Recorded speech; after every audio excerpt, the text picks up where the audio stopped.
Well, hi everyone, and welcome back to my YouTube art tutorial channel.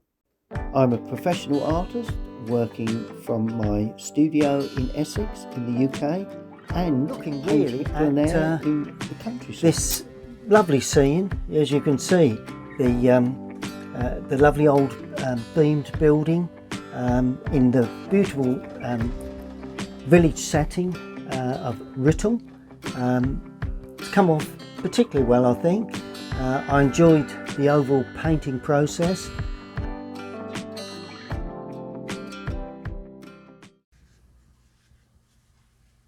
Well, here's the setup. Got my normal sort of layout, brushes at hand, water jar, all the paints. Just got to freshen those up with water, because they do tend to dry out here in the studio quite quickly.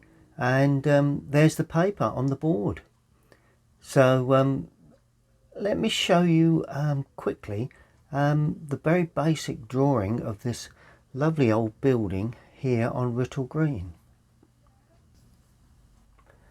Well, the first thing I'm going to do is put a very basic drawing down with a simple HB pencil. Pretty well sharpened, but now the first thing with this type of subject, when we what I call map out really, that's the most distant area there. So that's the first thing. And one of the most important things is this lovely old building that overhangs. So we've got an upright there that doesn't come down completely to the distant, there's a lane running up here, and it's got an overhang like that. Lovely old beamed frontage.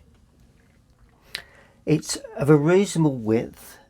It's about a little longer than the height, so that's pretty much the sort of size I would think. And now the apex of the gable end, normally, not always, is centre of the two uprights. The only thing we have to watch for is the actual angle of the roof. Quite a steep angle on this old beamed building. So that's, yeah, I'd say that's getting there really. Yeah. Then, because that sticks out a touch, the wall finishes here. Okay. So that's the first part of that gable end. Next will come, you can't see back because this is more or less in the eye line, so we can't see a bit of the roof there, but what we can see is at that point there's part of the roof of the building that runs to the left, and then you can see part of the roof because we're fairly close to this building.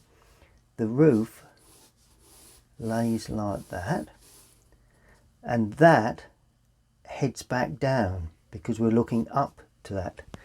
We're not standing at this height looking across, we're looking up. So that's pretty crucial to remember. And that part of the roof runs out of picture like that. Yep, that's looking good. Notice I'm not drawing in any detail. I'm what I'd call mapping out the size of the building. First thing to do is get that clear in your mind. We've got a window here, like that. And that's the other side of the window. And that comes up to about that sort of height there. So we're not far out with that. You know, I'm not looking for an architectural drawing, but I want to be fairly, and of course there again the apex is more or less dead centre, a reasonable angle to the roof, but not too much. There we are. Now this, we can see a little bit of the return of that gable end. and then that heads like that. Because of the angle, it heads towards there. That then shoots back. Then we can see a little bit of the overhang of that roof. So we do see a little bit of the side of that. We see nothing of the side of that. Had there have been another one there, we'd have seen the other side, because our eye line is dead in centre. So you see a little bit of that. If there were to be another one there, you'd see another little bit of that side. Right, so that's okay. Yep, pretty happy with that. Now we have the angle. Now these angles come towards us quite sharply. So there's one there, and then we have a wall in that sort of position there, and that stands. There's a bit of greenery that overhangs there. Put that in, then you haven't got to put the top of the wall in. Just having a quick look on the photograph just to get that correct. It comes like that, then it heads like that. So you've got sort of like a good bit of perspective. Notice how we're getting perspective then in the foreground. Then somewhere around here we have a wall that pretty much finishes off the building. It's all brick, you know, that area there and this wall area. And our eye line is about that height of that. So that would almost be straight. That's the thing that gives us the tapering. The fact that that wall there is pretty straight because our eye line is there. We're standing here with our eye line there, which would be the vanishing point in the distance if we could see it. So that's the theory behind that. Then we have the corner of that building, and that then shoots up to a very small angle of gable that we can see. There's one there. Then obviously that pulls back just a little. There's a bit of an angle to that. Then we have another one there. So there's two of these gables that stand, but this one is nearer to us, so it's higher because we're getting this perspective thing. And if we look, we can probably see that somewhere there will be the vanishing point. So, you know, it's just put that a bit further back. That's it. Good, so that's that. But of course, we can't see anything else there purely because it's going to lessen that just a touch because it's not quite as marked as that. But anyway, because there's overhanging greenery there, easy enough to show, and a bit of overhanging greenery there. Good. Now the corner of that wall, which is about there, stands about that high, would almost correspond with the corner of this wall. So the corner of that wall is there. That does actually sit a little bit further back, but we're not going to worry too much about that. And then there is just a little bit of a slope on that, not a great deal, but if you're there, that you can see it. And then we have a wall like that, and then that tapers up like that. See, it's all tapering towards that area there. Everything heads, including that in effect, would head down towards that area there. I'm not going to start drawing lines and getting the perspective absolutely perfect. Don't think there's any need for that. It's an impression, not a architectural drawing. There we are. Right, now how far have we got? Okay, now there is a bit of fencing on here. I'm not that keen on it, but I suppose it should be there because we can see it, you know. Then this wall In actual fact, it's a bit wider than that. It's quite a substantial wall there. You know, I'm making adjustments as I go along. It's a little bit tall as well, but then we have a wall running along there like that, and it's staged down because there's a slight slope here, but this wall is dead straight. Then it's staged down with a pillar that supports that staging, and then it goes down again. But overall that keeps level and this slopes down. There we are. So that's that. Then of course on top of that we have quite a nice bit of hedging like that, and that stays more or less the same height. We have so that's reasonably high. There's a little bit of hedging sort of behind there. Good. So that's basically mapped out all of the problems that we're likely to encounter in building the picture up. Right, just the last thing to do is to put in the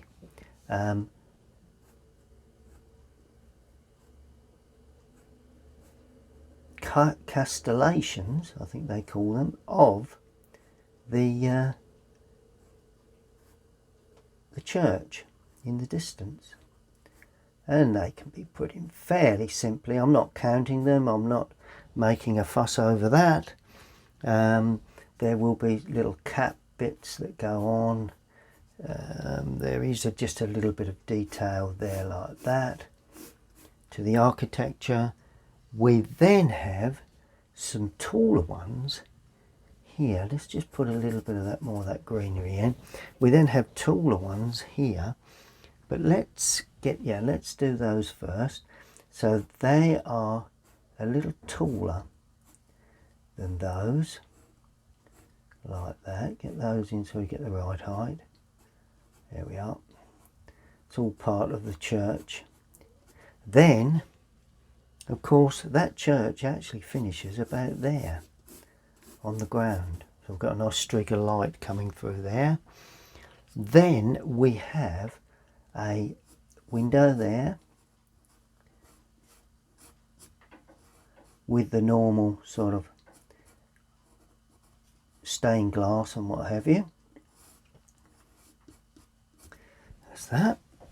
And then we do have another one here somewhere.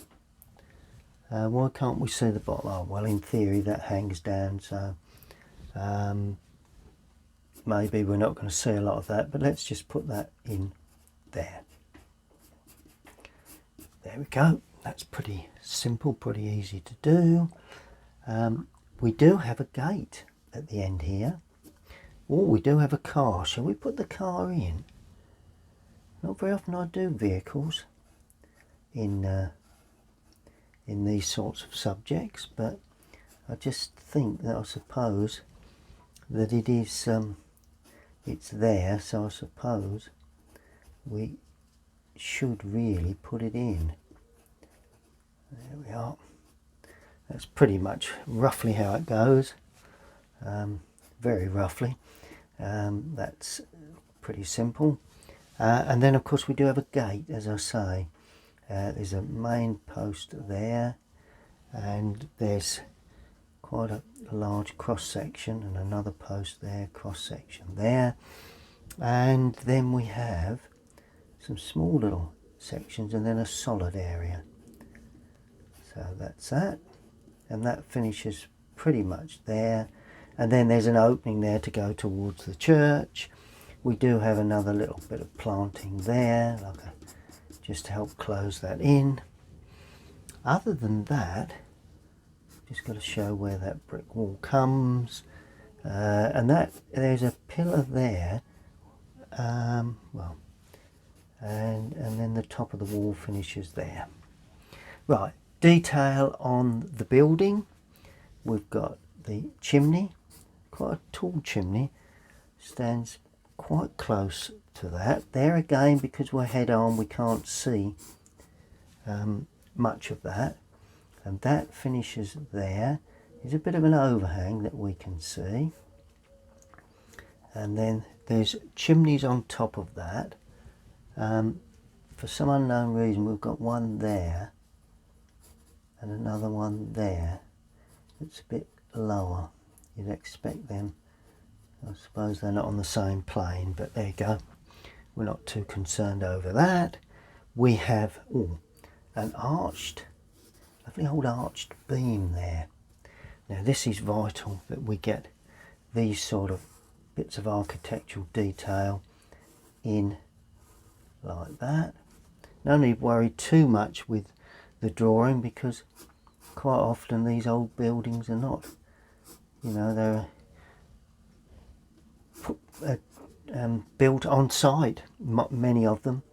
So consequently you, how many uprights have we got? 1, 2, 3, right, so one in the middle. When there's 3 uprights, you always have one in the middle, one each side of that. I think we've got cross sections there. It's leaded light, so we're not going to see a great deal of that. And then there's another lovely beam that the whole thing sits on. Then we have a supporting beam there and a supporting beam there. The beam from the window continues like that, right? Then we have uprights. Now, actual fact, I'm not even going to count these. I think there's one right on the end. I think there is, yeah. So, I'm just going to put them in really. And do we have one right on the end there? We would do, yes. Excuse me. So that's pretty much it. We've obviously got 3 other supporting beams there. But other than that, and of course, I'm missing some beams actually. One there. We've got one there, like that. We do have, they're not that wide really, these supporting beams. And that comes through, that one would be there, and that comes through there. And then we've got 3 each side. I'm counting these, don't know why, but 1, 2, 3. There we are. And of course then we've got a little bit of pointing that I will draw in for the thickness of the tiles there. A little bit of overhang. Then we have this window. Now this window I remember being put in, and I've got a feeling, now somebody may correct me on this, that this was an addition. The gutter runs right the way across.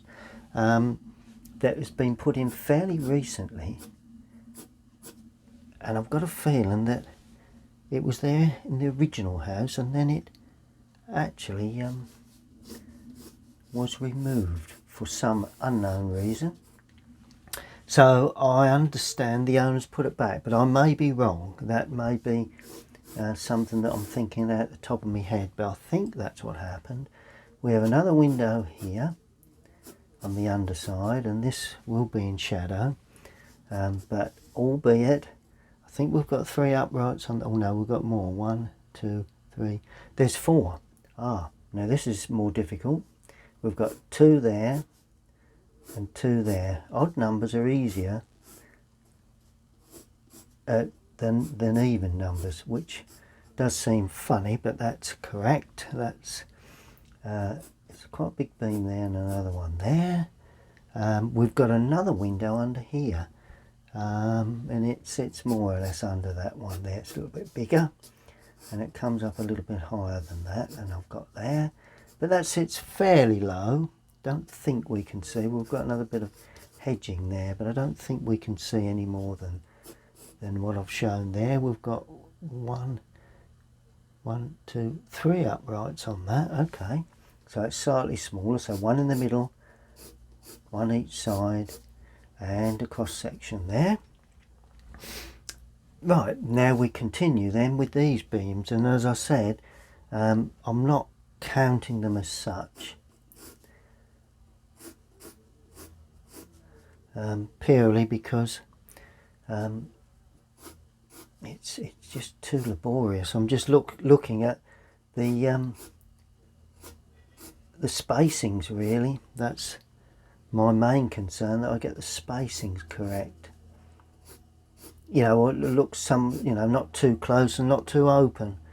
Other than that, and these more or less correspond. Yes, they do, with the upper ones, like that.